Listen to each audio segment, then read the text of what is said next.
I don't know the context of his drag photo. Was it a Halloween thing? Was he being silly, or was he straight up? It looked like a party, like not like he does it and hooks up with dudes or anything on the reg. Was the couch says and was His it asking high for school pictures from high school just got leaked. I think yesterday. I was like, "Damn! If we have to worry about what gets put out from high school, I mean, who the hell cares about that?" Yeah, well, that with AI. We had cameras when I was went gonna to say high that. school, and you had to really want to spend 38 cents to take a picture. And if somebody did, you could the camera from it was gone. Now somebody takes a picture and they're like, "What? I emailed the world. What are you going to do?" Mm-hmm. George Santos said that's not drag. That was awesome. Yeah, I'll beat you on that.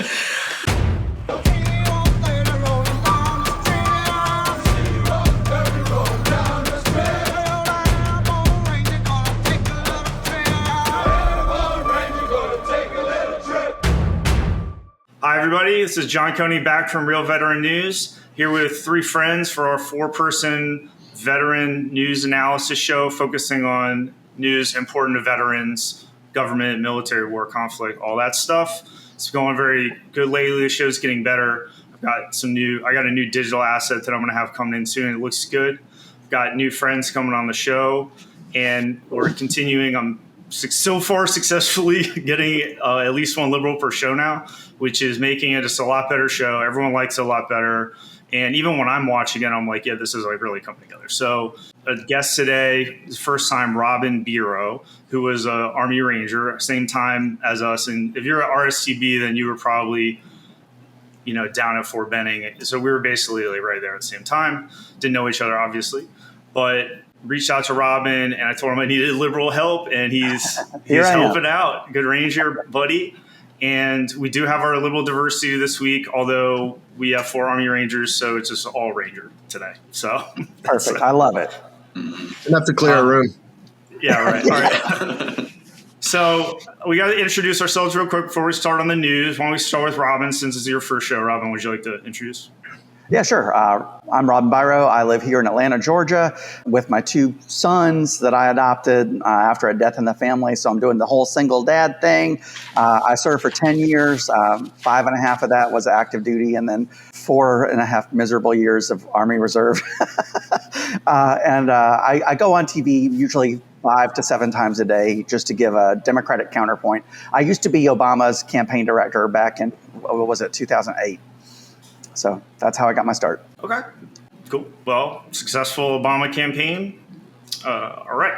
So Rob knows what he's doing, and he's arguing with conservatives all day long. So you guys every day better have your shit together. This Army Ranger is going to eat your lunch. That's fine.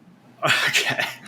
I was telling Matt before the show, he's the OG. He's been on the show for the longest, and I think the most times out of you guys. So, James, you can go next. And then I'm James Webb. I'm originally from Madison, Virginia. I served with John in 3rd Ranger Battalion. We did 2 deployments together, and I got hit by a drunk driver and had to get medically retired.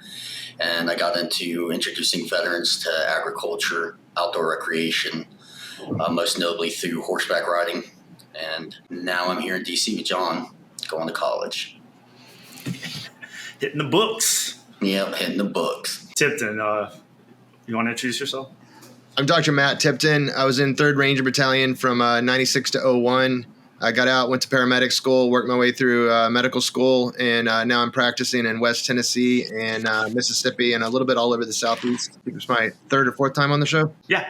Thanks. And you've been also backing us up too, so in case somebody misses, then Matt's been ready to step in, which has been good and helped us 1 week already. So thank you, Matt. Great. All right. So John, Army Ranger, data scientist, started this show. So like talking about the news, like talking shit about the news, and let's go. So the topics for this week are Ukraine incursion, campaign hacks, and then Walz and Vance. So it's kind of like the vice presidents, like the gossip about them, stuff like that. And then the last one is DoD Golden Age, because Deputy Secretary of Defense, DSD Hicks, gave her speech about a week ago. And she said, we're doing great.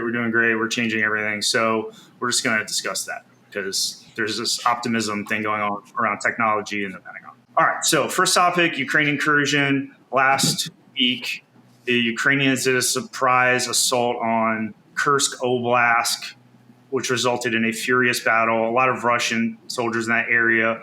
It's probably kind of like a sleepy area before that. They kind of just quit, and they captured a lot of them. They pushed, it says, I was reading this morning, up to maybe 9 miles or further in. They blew up some bridges in order to prevent the Russians from, I guess, coming back and trying to take it. Like, they want to hold this land. People are thinking that's because they want to have something to like bargain so they can get some of their land back. Because if Russia has all the land, then there's no bargaining. Russians in the area said that we escaped only clothes on our back, and General Gerasimov says it's under control. So what do you guys think about the Ukraine incursion that happened last week? Rob, why don't you go first since it's your first? Sure. Let's acknowledge the fact that 500 Russian troops died, and the fact that these families had to leave their homes without any documents, literally just the clothes on their back, because they had no forewarning of this. And that's what they're pissed about, and that's why more than 24 of them got together and sent a video to Putin saying, hey, you didn't warn us about this.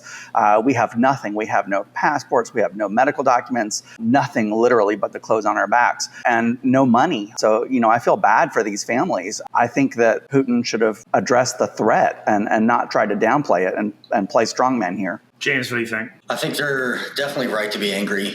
They're such a powerful nation with such a big army. Like, that shouldn't be happening to their citizens. I'd like to see what Putin's response is going to be to this. These are their citizens that they got to protect. I'm wondering if it didn't go down because it was just such a below-the-belt, like, sneak attack by Ukraine that Russia wouldn't have expected them to do it or something. All these civilians, but all's fair in love and war. So who are we to say it's wrong right now? We're not there living it. James' favorite cliche of the day. Mm-hmm. So, Tim, what's up? I spent the summer I turned 17 in central Russia in a city called Rybinsk with a junior achievement. I've still got friends there, and I chat with them often. And their impression of this war is that it's not really happening. It doesn't affect them, and it's not that big of a deal. And I think Putin's done a very good job inside his borders of controlling the narrative to where it is not a big deal to them. So when Ukrainian troops show up in your town and you've been expecting a non-event for the past 2 years, it was a huge surprise, and you just got to evacuate. Yeah, I bet they shit their pants when they saw this Ukrainian. A bunch of Venezuelan soldiers like rolled in on me right now. I would be surprised. It wouldn't be. Yeah. So, what do you guys think about the allegations that there were war crimes committed here, and who were they committed by? I have trouble figuring that part out. I would comment on that all war is a crime. Anytime it happens, there's going to be atrocities, and whoever's recording atrocities is recording them in the context of propaganda to make the other side look bad. Yep. So you really never know unless you were there or there's hard video evidence. Civilians meeting bullets is never attractive. Yeah, I agree. I would definitely agree that there's some more crimes going on, just because there was a younger ranger than all of us actually that signed up to go to Ukraine that I talked to, and he said there was a lot of real ugly stuff going on over there. Just the regular soldier experience with the trench warfare was awful enough, in the drones, but when the Russians were taking part of Ukraine in the city, at least the ones he saw, and they weren't, following the law or anything. I can believe that. I just think it's unfortunate that the residents there in Russia have had to resort to using channels on Telegram to get information, since there just is no information coming from their government. Ain't no law when you're drinking the claw. No kidding. Yeah. Well, at least they get to drink when they're fighting. Go ahead. I know. I agree. How many hundred years does the feud go on? It's a Hatfield-McCoy Siberian conflict. Like, they hate each other going back generations and generations, way before the Holodomor. So the kind of war crimes you get in a situation like that are pretty bad. When people have grown up knowing that you killed their grandma and their mom and so on, they're angry. Yeah, exactly. So Robin touched on the fact that people in Russia are mad about the incompetence, military incompetence, at least like military malpractice. Regular people and the Russians basically all had confidence that the generals had this under control, kind of like how we felt with like the Afghanistan debacle and everything. I was thinking about it this morning, and this is like a new era of this Russian military or whatever, right? If you think about the Soviet military, it's still structured the same way, or this, 90s Russian military or whatever. It's still structured like that, Soviet legacy military. But now, due to the internet and Telegram, you mentioned Telegram, these mill bloggers which kind of is like what we are. Like we're basically like mill blogging. We're doing video, but whatever. I mean, they're these bloggers, and they feel free to criticize these generals and say they're calling for them to be dead. Like they're like, kill these generals. You know what I mean? And it's like that would obviously never have happened during the Soviet Union or even in the 90s because one, they wouldn't have the balls to do it, and two, there's not the anonymous encrypted channels or whatever to disseminate this information. Telegram is big in Russia, obviously, and I'm sure they have other ways too. But these Russian bloggers are saying criminal incompetence. They're very mad because over a dozen armored vehicles, tanks, whatever they had, were in a line, and they got smashed up by HIMARS missiles, which we gave them. And they basically just like hung these guys out to dry, put them in a combat zone where they were easily killed by these missiles. And they were saying that, like, you know, even a monkey could do this. They said this is forbidden in a combat zone. They said we need executions. They're talking about the generals. Execute the generals. They really were calling for them to be hung, shot in a firing line because they were so pissed. Some feelings are transcultural. Yeah. You know? They didn't deploy their troops right, and they were either drunk or getting their dick wet or something. And, you know, and all these, you know, they just got waxed. Yeah, unserious people in charge. Yeah, and these mill bloggers, they might know some of the guys there, or they know people like them, and they care about these Russian soldiers because they're Russians. So, yeah, I mean, I just think it's interesting that there's this, like, peanut gallery now around, like, the Russian army. And I don't think we really kind of do because there's all this, like, business stuff going on with us. There's not a lot of criticism of these high-level generals, except after Kabul because it was just so, like, atrocious. What do you think, Matt? We have a very professional officer corps in the United States. Its backbone is the various academies for each branch, but then there's also the Reserves Officer Training Corps, and non-commissioned officers can go get their commission. But pretty much you have to start out, you know, 01 or 02 and work your way up. In Russia, they have that as well, but you can also get a wild card status and come out of industry or some other branch of government and get put in a general position. And that's very strange for modern armies. The guy running the whole campaign used to be a hot dog salesman, correct? Oh, shit. There's that. That was like the president of Afghanistan when he was like that cab driver they just yoinked out of New York.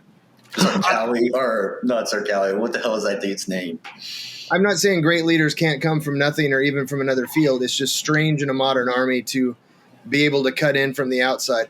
I would be curious to have a good intel analyst who knows these guys to go down the list of the generals that are under fire right now and tell us their pedigree and their background. And I mean, that could be an 8-hour talk just on that with an educated person. So we can't cover it here.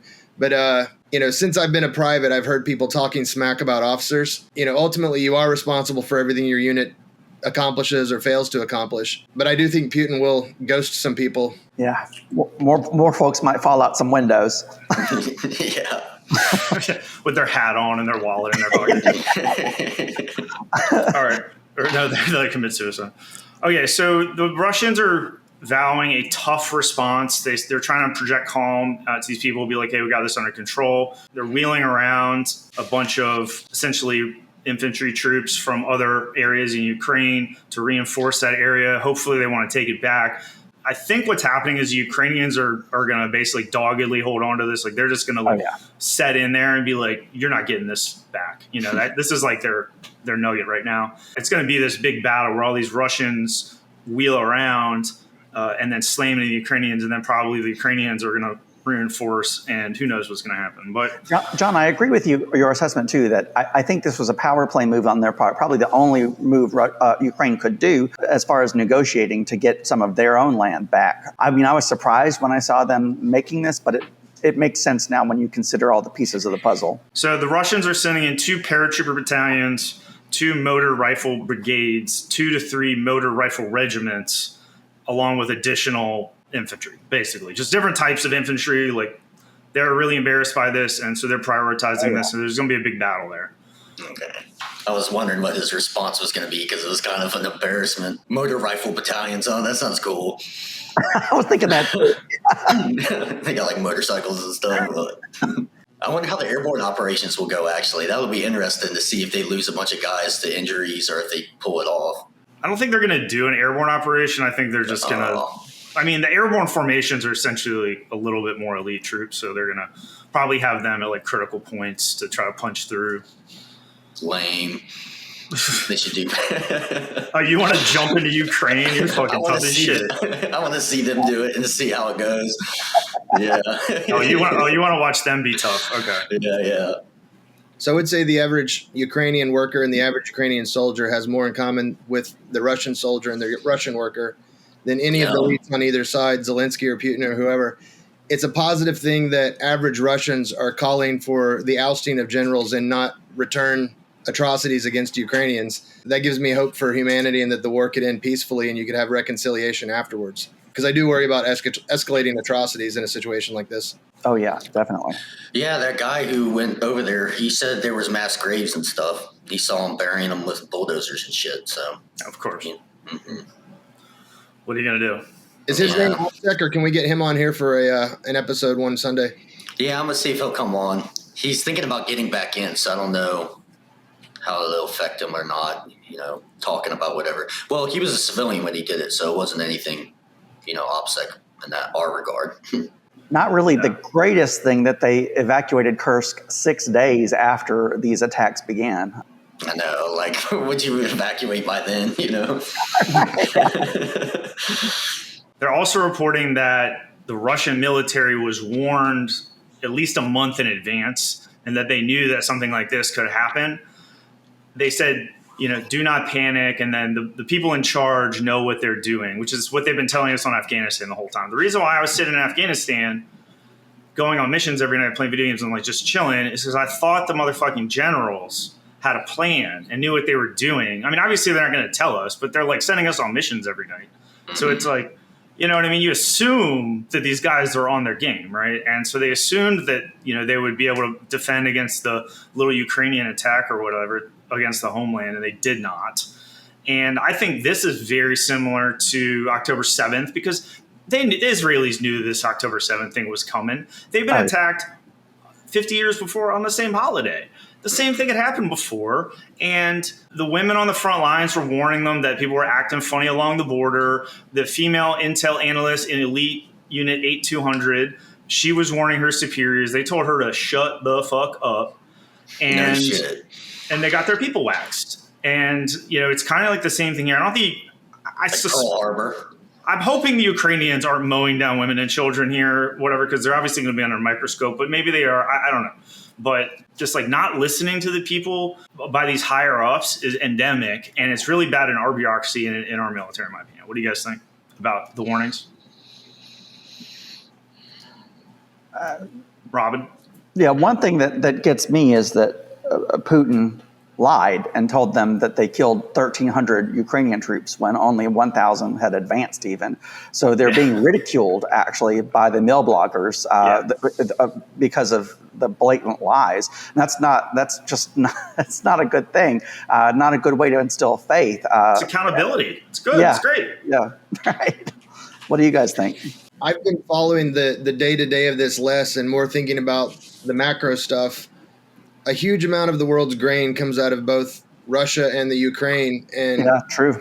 Are they able to still produce? What are their reserves right now? And winter's going to come up in October, November, and shut down the current front lines. And then they're really going to get solidified and dug in. Growing grain is very complex. It's not just going out and planting and plowing a field. You get stuff from 1,000 miles away. You've got diesel fuel to run your tractors. You've got the fertilizer components.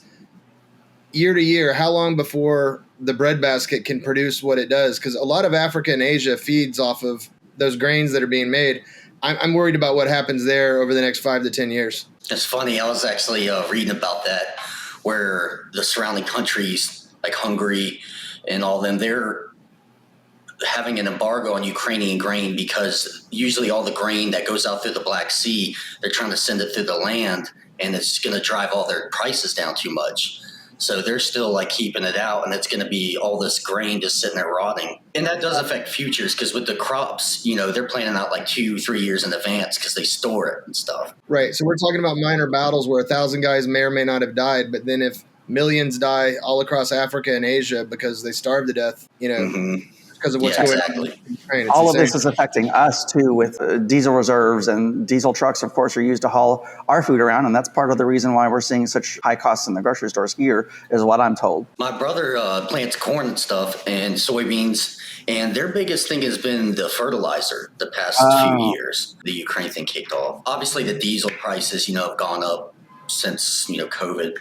But yeah, the fertilizer, he always mentions that, at least in conversations, as like the scary thing in their world, because the whole world relies on it from that area, I believe. Fertilizer is basically petroleum, so It's more complex than that. There's A whole bunch of different products that you put down. the 3-number system is potash and phosphate and nitrogen. The nitrogen is directly tied to energy costs, which have gone up. The potash comes from Canada and Ukraine and Russia. And the urea is really big. Yeah, well, that goes back to the nitrogen. Mm-hmm. And you can make that, like TVA, the electric dams, they were originally designed to make nitrates, and then we use those in the war to make explosives. Cool. The phosphate all comes out of China, and the potash comes out of the northern flatlands like Canada and Russia and Ukraine. And then energy costs are up everywhere. So that means all 3 of those numbers get hit. There's places in Africa and Asia where you can't grow without high fertilizer input. So in addition to not getting grains, they can't buy fertilizer in the third world without, selling their only cow to afford it. And then they don't have a cow. So feedback loop is dangerous. And Ukraine's got like some of the most beautiful, dark, rich soil in the world I've seen. Like when they plow it up, it's 3 feet down, like potting soil. Yeah. And so they don't even need it out there, the fertilizer. all right, no more fertilizer talk. All right. Like John. All right. Hey, are we done with Ukraine? So next topic is the campaign hacks, cybersecurity activity around both campaigns, right? Obviously, political campaigns after 2016, and then I think there was some stuff in 2020 as well. It was more of like the laptop in 2020, which wasn't a hack, but in 2016, obviously, like notoriously, John Podesta's email got hacked. Guccifer, and he was like releasing the emails and just tweaking the news cycle and stuff. Obviously, campaigns trying to protect on cybersecurity. I would imagine they got their cybersecurity tied up pretty tight. But what happened was Roger Stone's email, I think maybe his personal email got hacked. It was previously hacked, and then they used that to try to hack directly into the campaign as like a stepping stone into the campaign. I don't think they actually hacked the campaign. I'm not sure, but basically they got Roger Stone's emails. So, a lot of this stuff's flying around, these documents, whatever. So these guys got some stuff off Roger Stone. FBI and everybody's saying that it's Iran, and they have capabilities in cyber. They're not like top of the world in cyber, but it doesn't take a lot to be dangerous. Apparently, they were also hacking towards Kamala Harris to Walz campaign, but they said that they don't know of any breaches. So they're getting phishing attacks, but nothing's really happened yet. But the campaign's not over yet. They could get breached. One of these campaigns could get breached basically any day. I heard every time they hacked into Kamala's campaign, it kept going back to Obama 2008. I love how Trump got hacked and it was like his password was like MAGA 2020 or something. It was. It was. Yeah. It was someone in 2020. Oh, it was Trump's Twitter password. They said it was MAGA 2020. It was MAGA 2020 with an exclamation point. Yeah. Yes.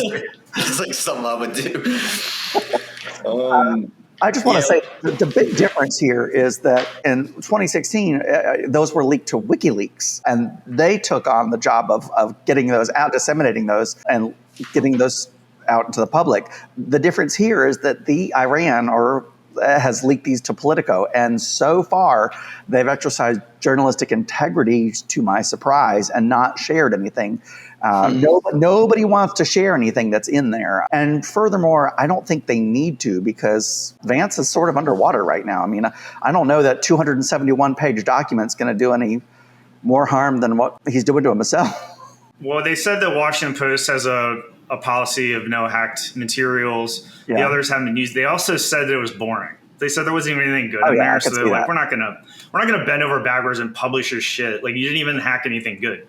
They basically said if it was better, we'd report on it, but they won't.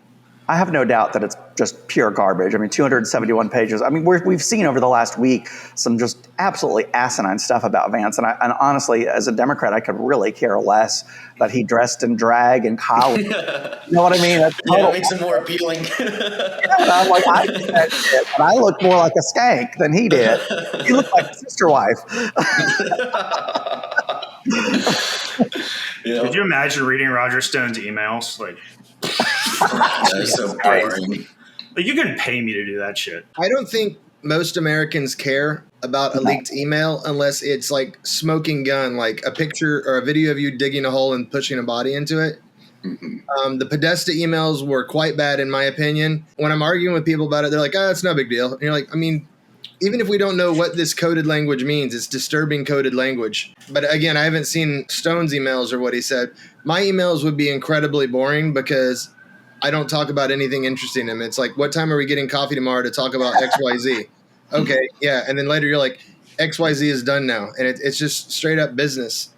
I think most of the people that have shameful interactions, they're doing it in some other digital platform. Now, if you had like all his Snapchat leaked or his Grindr profile or Tinder profile or, then that would be juicy and people would go after it. Like the Anthony Weiner photo was the best leaked photo ever for some reason when he was just flexing in the gym and he's all tiny.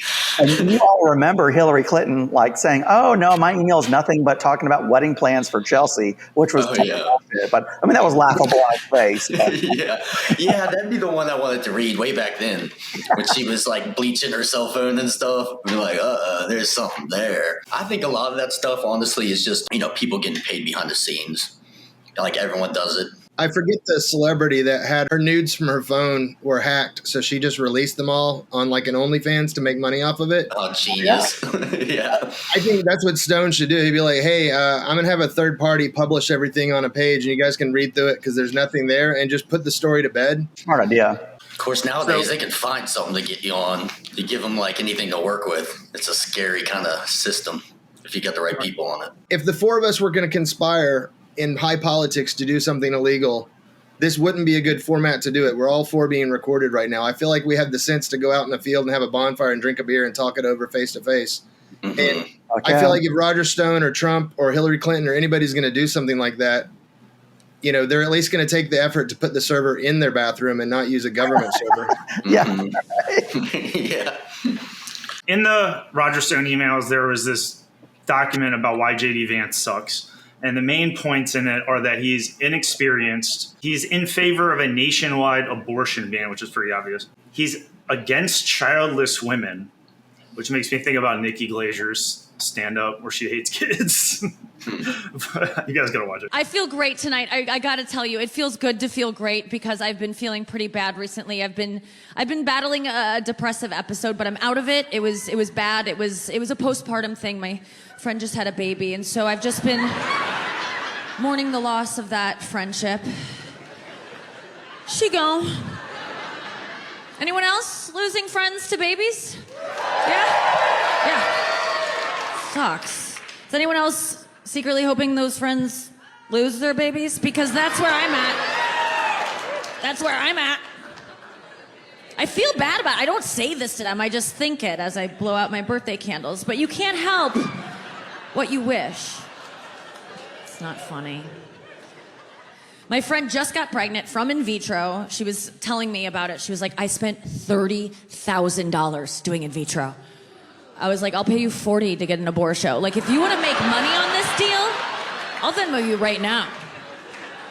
He called Trump America's Hitler and a cynical asshole. And he is a cynical asshole. But I mean, like, I don't know about the Hitler thing, but I mean, he's objectively a cynical asshole. I mean, it's not wrong. What do you guys think about the reasons why JD Vance sucks? And look, we got the drag pictures of him out there. Yeah, whatever. We can mix it all, drag, reasons he sucks. Just what do you think about, we'll just move to JD Vance. So I was telling John when that first came up, when I was in medical school, we did like a talent show skit thing once a year. And one of my classmates wanted me to do all the single ladies Beyonce dance dressed like they were. I'm like, yeah, I'm not going to do that. And he's like, why? I was like, because that'll be forever. And 20 years from now, No somebody shit. pulled the video up with no context, and they're like, "What's going on with Tipton?" Yeah, exactly. No context. Yeah. True. But we've all been in college and we've been in the military, and we've seen the ridiculous things that people do bored on a Wednesday night. I don't know the context of his drag photo. Was it a Halloween thing? Was he being silly, or was he straight up? It looked like a party, like not like he does it and hooks up with dudes or anything on the reg. Was the couch says, and was His it high asking for? school pictures from high school just got leaked. I think yesterday. I was like, damn! If we have to worry about what gets put out from high school, I mean, who the hell cares about that? Yeah, well, that and with AI. We had I was gonna say that. cameras when I was went gonna to say high that. school, and you had to really want to spend 38 cents to take a picture. And if somebody did, you could the camera from it was gone. Now somebody takes a picture and they're like, "What? I emailed the world. What are you going to do?" Mm-hmm. George Santos said that's not drag. That was awesome. Yeah, I'll beat you on that. I don't think people are going to care about him saying, like, he hated Trump at first. I'm sure his wife had something to do with it back when, everyone thought that he was, like, grabbing pussies and stuff. Like, every woman hated him so bad when that first happened. And, everyone sort of evolved somewhat since, he first started coming on the scene. So I don't think to hold that against him. I think a lot of people like him because, he wants to go after, like, the ATF and stuff. So it's weird, like, on the Republican side, he still, supports law enforcement, but he does want accountability. Hoping that's like a cross the aisle thing he can bring people in with. James, what do you think about JD Vance shitting on childless women? Oh, yeah. I think they want to promote stable marriages and families because, the birth rate situation. That is something that does matter to a culture. You got to have healthy family structures. And he said it the wrong way. Phrasing. I mean, as a leader of the country, they've always, wanted to promote like having babies and stuff for the next generation. Otherwise, what are we doing here? Yeah, no shit. I love being a father. I have 3 kids. Robin, do you feel like your 2 children are hugely impactful on your life and wonderfully fulfilling? It's the most important thing I'll ever do in my life. Yeah. Agreed. I don't know many childless women in their 40s and 50s that are truly happy that they're childless. They may say that they are, but when you look at it from the outside, I feel like they're a little bit sad. You got to watch that Nikki Glaser stand-up. What's that? You got to watch that Nikki Glaser stand-up. Yeah, I got to see that. I'll look for it. I get why you have kids. I don't get it. I'm just trying to be nice. I really don't get it. I don't get it.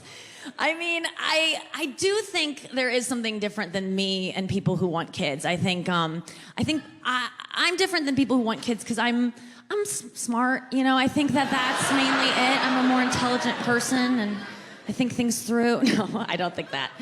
No, I actually think that people that want kids are stupid. Like, I think they're dumb and they just kind of go with whatever. No, I don't think that at all either. I really don't.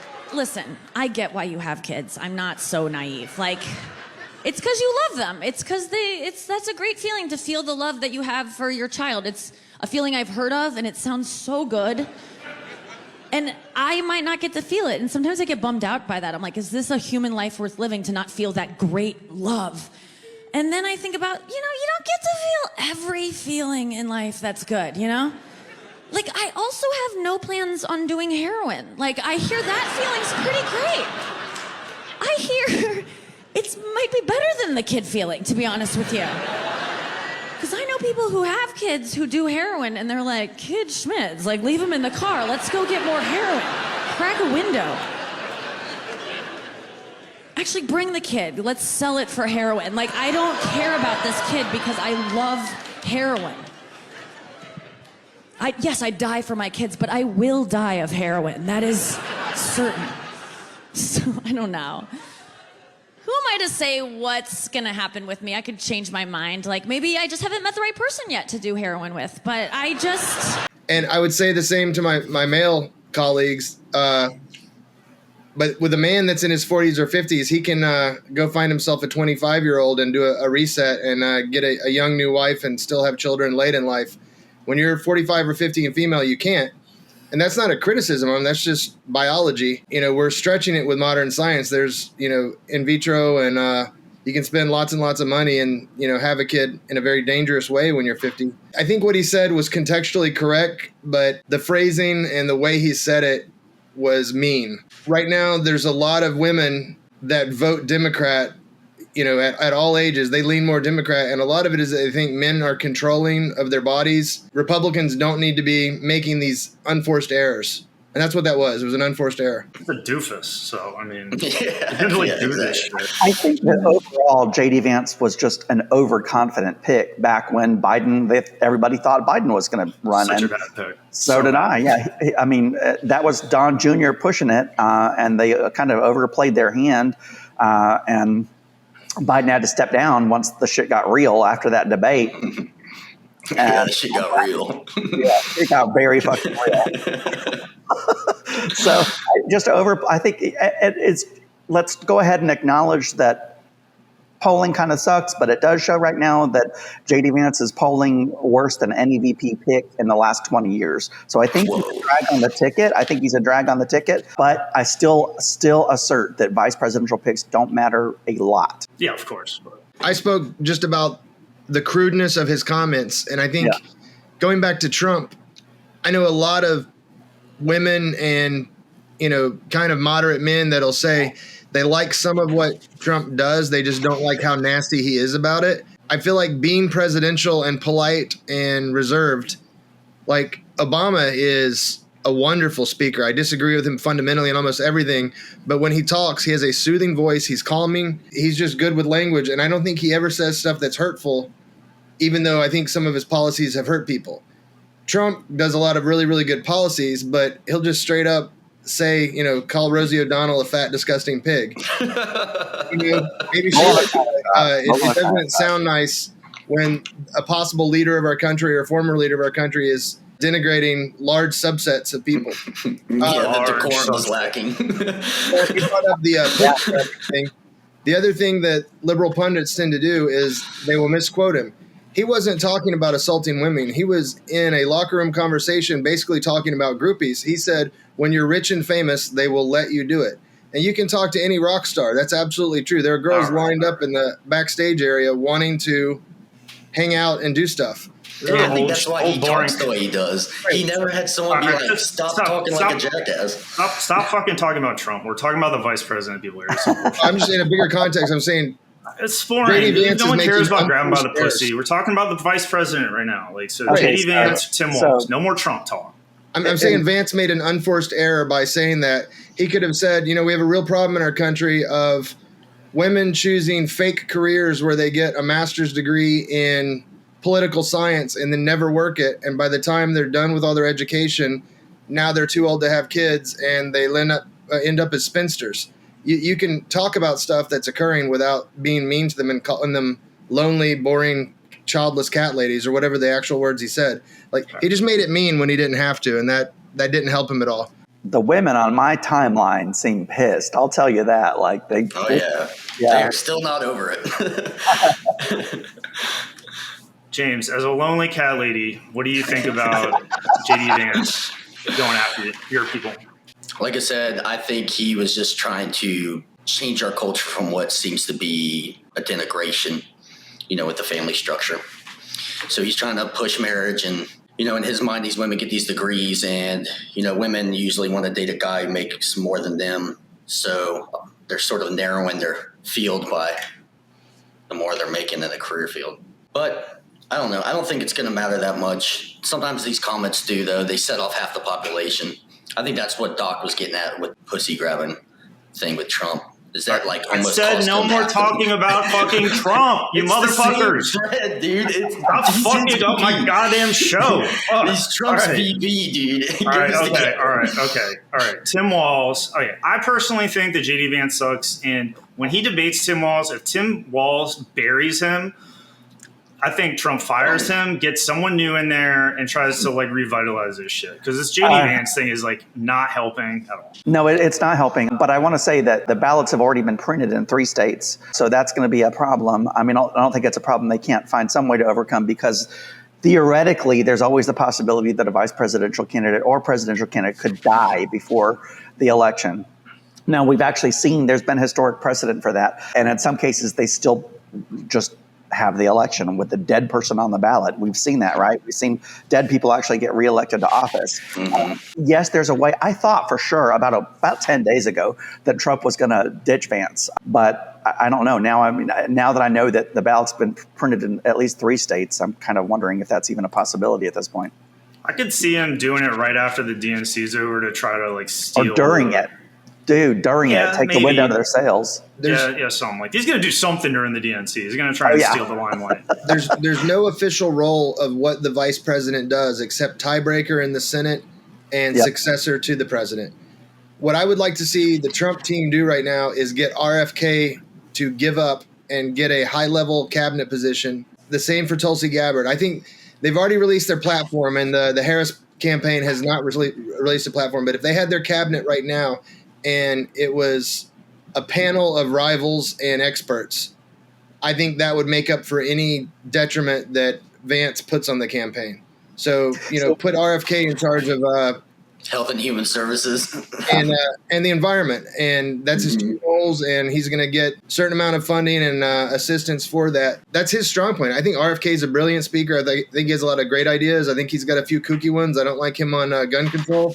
But Tulsi Gabbard, also very moderate Democrat. I think she's great. She's very nice to look at and talk to. She's very good in debate. If you got a lot of moderates in the cabinet that can't do unilateral bad stuff as far as gun control or just the things that conservatives worry about, I think that would bring more moderates to you. But right now, I don't know what Kamala actually wants to do. She hasn't released a platform. I agree Vance is not the best pick, but I think you could fix it by getting 5 more people in high-level cabinet positions and say what their role will be, and then people would worry less about what Vance is going to do.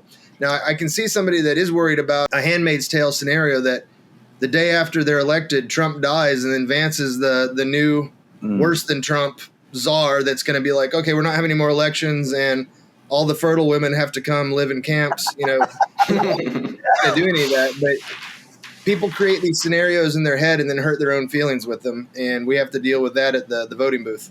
Tim Walz is being accused of stolen valor by a couple of guys he served with. So the former battalion commander, John Kolb, went on Facebook and he said that Tim Walz did not earn his rank, this command sergeant major rank that he's been, whatever. He says that he did a backdoor process. He said that he went behind his back and got a superior to back his retirement, even though he told them that he was going to go on the deployment.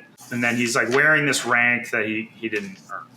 The crux of this matter with his service is this like end of his career when his unit was about to be deployed and he went in the other direction and ran for Congress. So where do you guys fall on that? Start with Robin. I was afraid you'd start with me.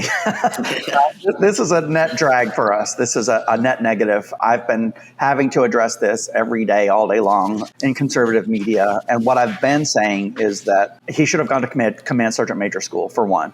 His unit needed a command sergeant major, and he filled it as a master sergeant. That's not uncommon, of course, in the military, but he really needed to step it up and do that. It's completely incorrect for him to refer to himself in retirement as sergeant major. He's retired as a master sergeant. That's what he should be referring to himself in as. Also, he didn't deploy. He never went overseas. He didn't carry a weapon overseas. As a soldier now, he's trying to go around the bush and say that, he deployed, I guess, as a congressman and checked things out overseas. But that's just not the fucking same.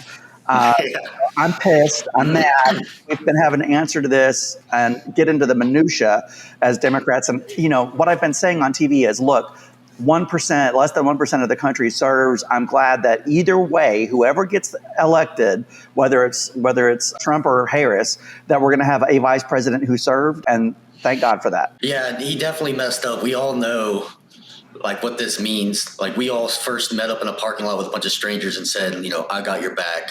I won't leave you behind. And that's the only amalgamation we had that gave us the courage to go do this.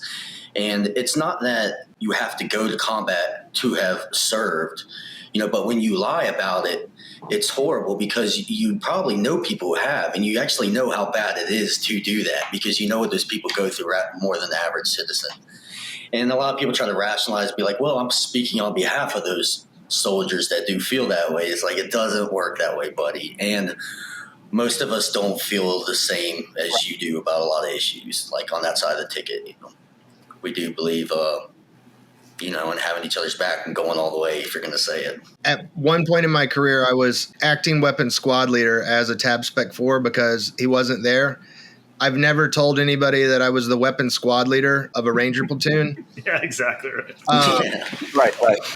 I told people that I was promotable when I got out. When we get into, but that's in a detailed conversation, one-on-one over a beer, not in a campaign. There was an interview he did when he was running for office early on in his career where he said that one night there wasn't enough guys to stand guard, so he got his M16 and stood guard on Bagram Air Force Base, and he was never there. No, so he's never there. You can't accidentally think that you did that. Yeah, exactly. There's one of my favorite quotes from Shakespeare is from the St. Crispin's Day speech. It says that he hath no stomach to this fight, let him depart. His passport shall be made and crowns for convoy put in his purse. If I've got a guy that doesn't want to deploy with my unit, I'm happy that he gets out and doesn't go with us, and we'll put the next guy up in charge.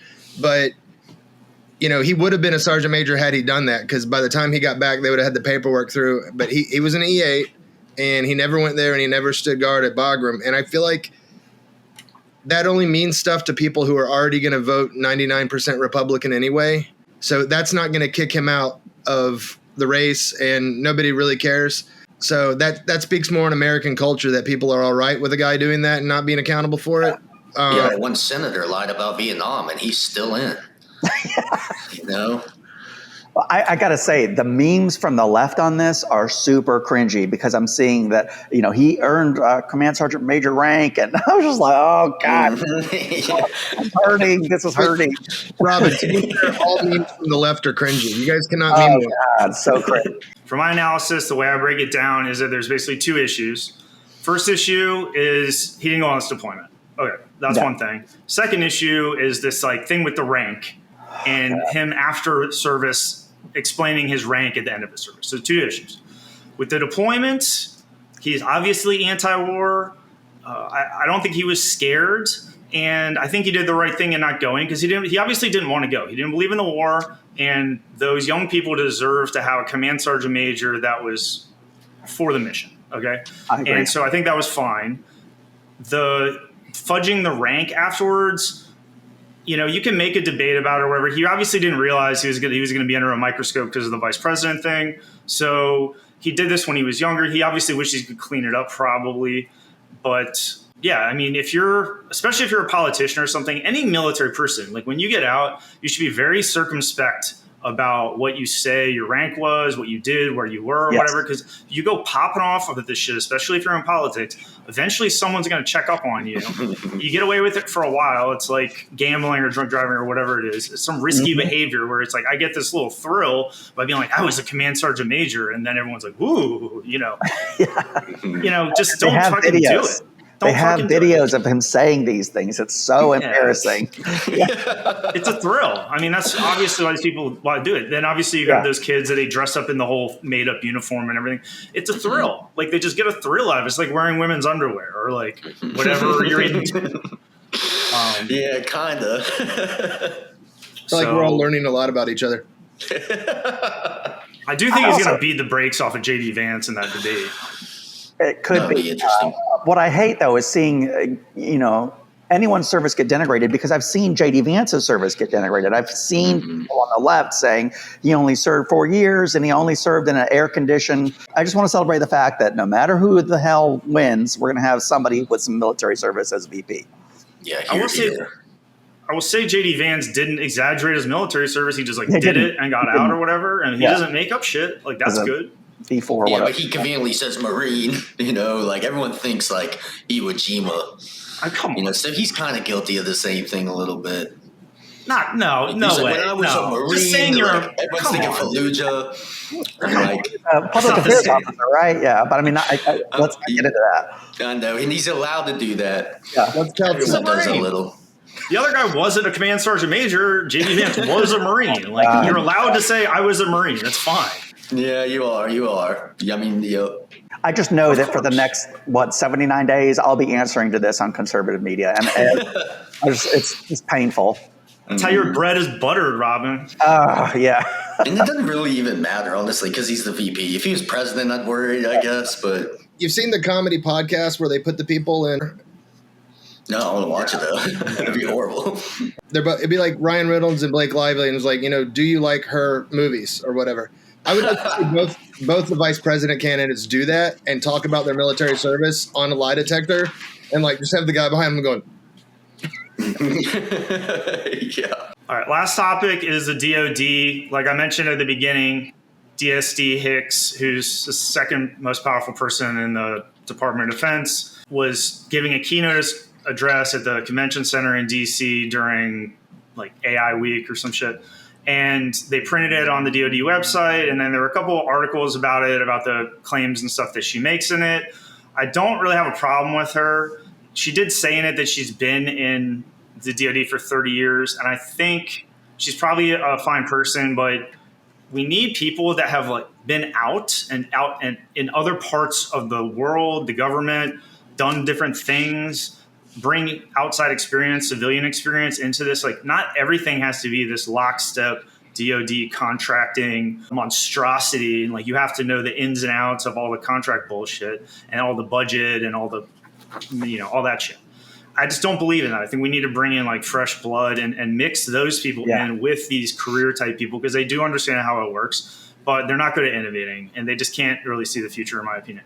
There's a lot of happy talk in this speech. I read the speech. There's two main things that she's addressing, and then they kind of wrapped it up with this like World War II, story for the boomers and, Gen X are running everything now. First one is like innovation, right? Like what are the next weapons and AI and like how are we going to like fund that strategically to like make sure the military is advancing technologically against China and everything. And then the second part is this like defense industrial base supply chain management stuff, right? Like we need lots and lots of drones. We need lots and lots of artillery shells. We need lots and lots of missiles. We need lots and lots of everything because we were realizing after Ukraine that we're going to shoot a lot more. And if we got into a fight with China, we'd be out of everything in 4 weeks. Like we just cannot produce this stuff fast enough to fight these wars. So she goes and she talks about change is progression. And nothing is 0 to 60 right away. She's like, we're working on it. It's happening, whatever. This is kind of the same stuff they said in Afghanistan. They're like, we're just about to turn a corner. We're just about to turn a corner in Afghanistan. We're about to turn the corner for 12 years. Like, so she's giving us the, like, we're about to turn the corner thing.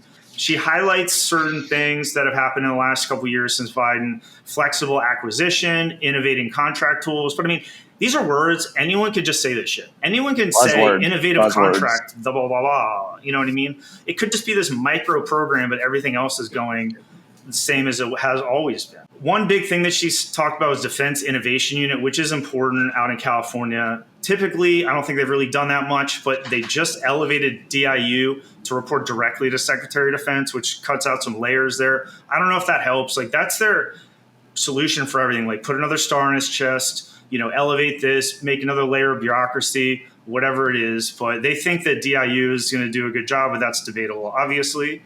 And then she goes into some of like the big ticket like programs that they're working on that she thinks they're doing a good job on, which we can talk about. But overall, do you think DSD Hicks this speech is like the heralding in of a golden age of DoD tech transformation and innovation? I mean, what do you guys think?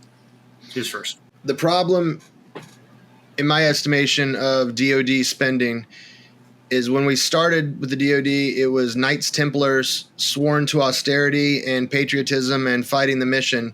And over time, they're the Vatican where they're gilding their own purses and living in opulence. You've got the big five, which are Lockheed, Raytheon, Boeing, General Dynamics, and Northrop. They want all the contracts. They get all the contracts. They have bugs in the ears of all the senators and the congressmen, and that's why all that happens. It's very hard if you made a really simple drone product that we could implement in the field for you to do it because those five guys or those five companies want all the money. The next problem is when Boeing says we're going to build this new aircraft, 10 congressmen are like, I'm not going to vote for it unless you make, the ailerons in my county and, you make the engine here and this widget there. So we get these disseminated factories all over the country, which are incredibly inefficient. And then you get an aircraft that costs multi-million dollars where if you made it all in Atlanta in one production line or, in Detroit. We could easily go to Detroit where these factories are sitting empty and make this stuff there and put people back to work. But when you do the disseminated construction, it makes everything more expensive. And there's some good to it too, that it is disseminated. Nobody knows the whole project of what they're working on, and you can't steal a complete prototype. But the DoD is the monster that's eating its tail now. Do you understand? Like it's so big and there's so much money. And if you try to cut that money, maybe your head explodes in the back of a convertible as you're driving down the road. She's not talking about cutting money at all. She's talking about innovation and setting up the defense industrial base for a real war. I'm talking about the barriers to doing the things that she wants to do. By wanting to change it, the guys that have the power aren't going to want to give up their piece of the pie in a zero-sum game. Yeah, I think she mentioned that. She said they think it's not fair or something because they're like purposely picking newbies out. I was impressed with her speech. I mean, she had me kind of sold on all of it.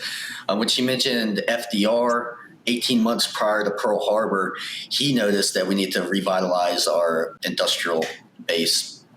And even then, they almost couldn't keep up. But all wars are planned too, probably.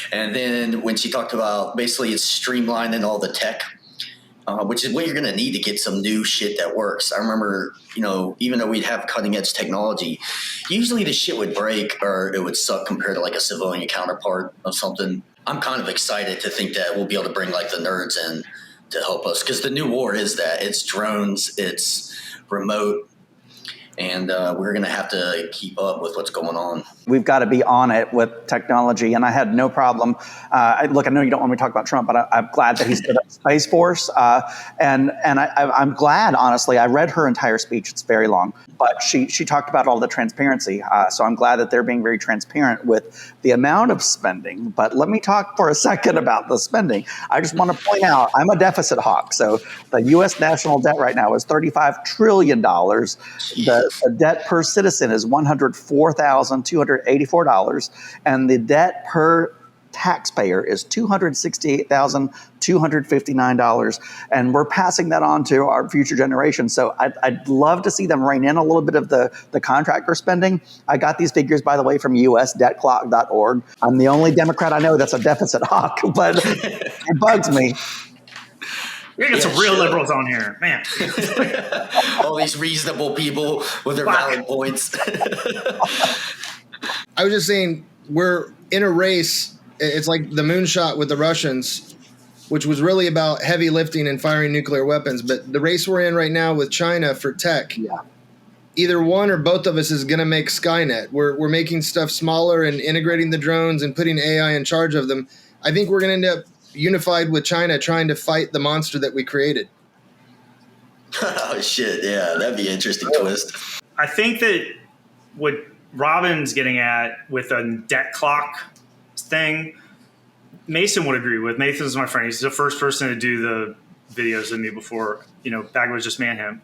And he's obsessed with the national debt and World War III. But the national debt, he would say, is the biggest threat to national security threat. And I've heard him say this a million times, which I think is crazy.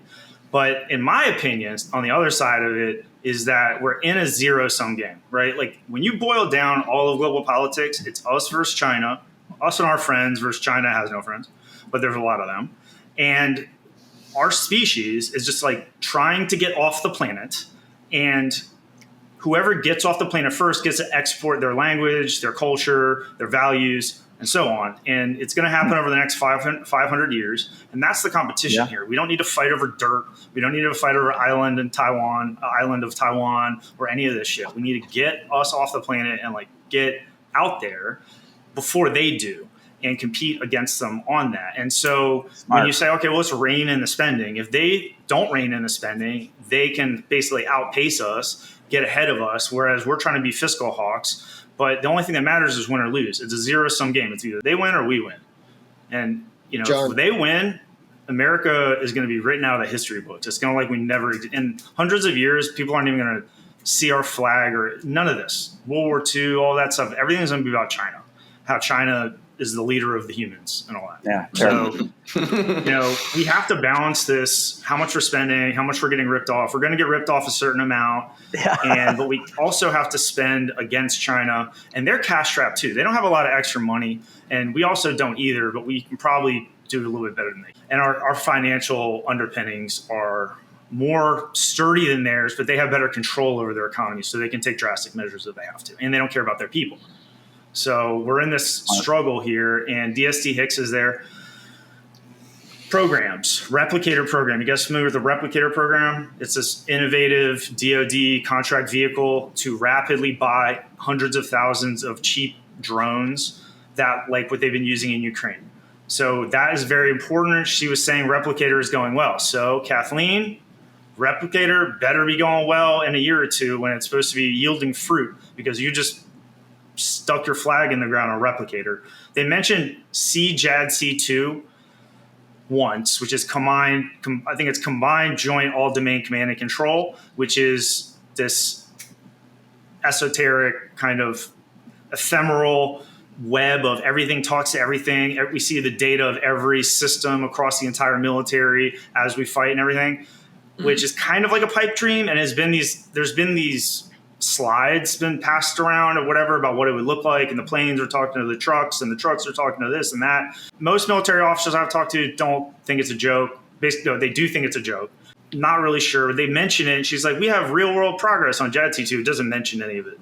But that's a huge red flag for me, is a CJADC2 little mention there. Like, let's keep this thing alive. Like, we don't want to, it's like in a video game where they like cut part of the video game and they try to like slip it in on you. And they're like, oh, we're not doing CJADC2 anymore because it's stupid. And I don't know, I'm just watching it, but because it's not a very successful program, but they hang their hat on it. So are you guys familiar with Replicator or this drone procurement? I think the worry there is where the chips come from that you're making them with, because in the firmware and the hardware, there's sometimes backdoor for China to see stuff. So if we're getting chips from China and we put it in an off-the-shelf drone, that compromises it, correct? Yeah, they think that's what happened to that jet in the Carolinas that wrecked, but everyone kept it hush-hush. Yeah, I remember that. Mm-hmm. Well, I mean, yeah, where are we getting this stuff from? That's the whole crux of the matter, Kathleen. Where are you getting our shit from? Where are you getting our drones from? Who's going to make them? How much is it going to cost? And how fast can they make them? I mean, the whole thing with defense weaponry when you're a country is like you have to have this capacity to make it so you can fight wars, have these factories running. But when it's peacetime, you don't need those factories for making artillery shells because you're only just doing training, small amounts. But you need that surge capacity.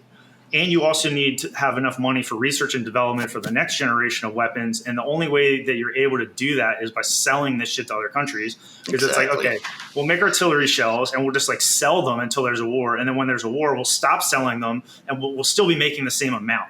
They're not doing that. And then with the R&D, they sell our fighter jets to the Middle East in order to defray the costs and everything, which I guess all this stuff is realistic, but the problem is they're not ready to fight a war. I mean, we have all these troops all lined up, and then we don't have enough bullets for them to actually fight a war.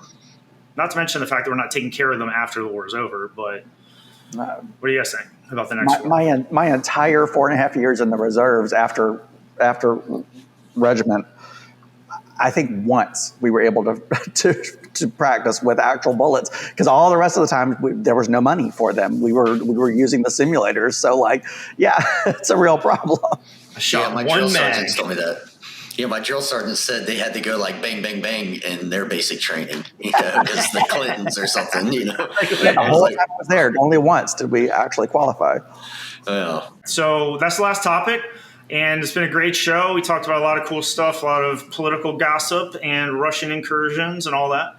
So thanks for coming, guys. I think the show's come along with our liberal. We need to get some hardcore liberal veterans here. People are going to be burning their bras on this show. I'm serious. Okay, I got you. Yeah, next time. Yeah. And no, I'm just kidding. Thank you again. Keep working to get a liberal for next week. Our planning the shows coming up. Everybody would like to say goodbye. Robin, you first. Yeah, it's been a pleasure. Enjoyed the conversation. I'm not used to having such intellectuals to discuss because normally they throw me on with some brain dead people. So it's fun for me. Thanks, guys. Robin, unblock me on Facebook. Do I have you blocked? Yeah, I'll unblock you. Call me out. That's so Ranger. I called Hillary Clinton a murderer one time and suddenly he disappeared from the internet. Yeah, there are some in our community, Tonto. I used to talk to him on Instagram. He's pretty sore about, Benghazi.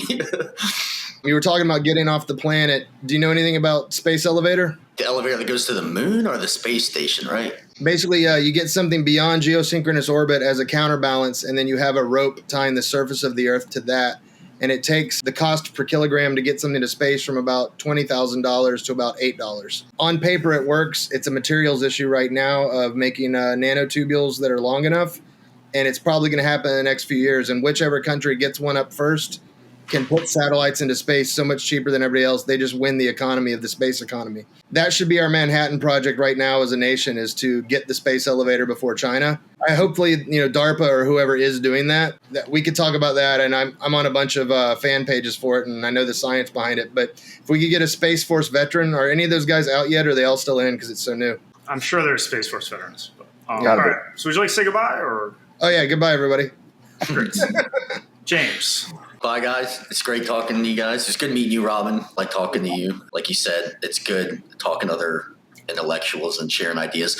Finding out if you're wrong or not about something, you guys can keep me in line. Iron sharpens iron, so thank you. Great work, guys. We will do it again soon in another, we'll mix it up, get some fresh blood in here, but we'll all be working on this in the future. And thanks again. Thanks, everyone, for watching. See you next week. Bye. Thank you.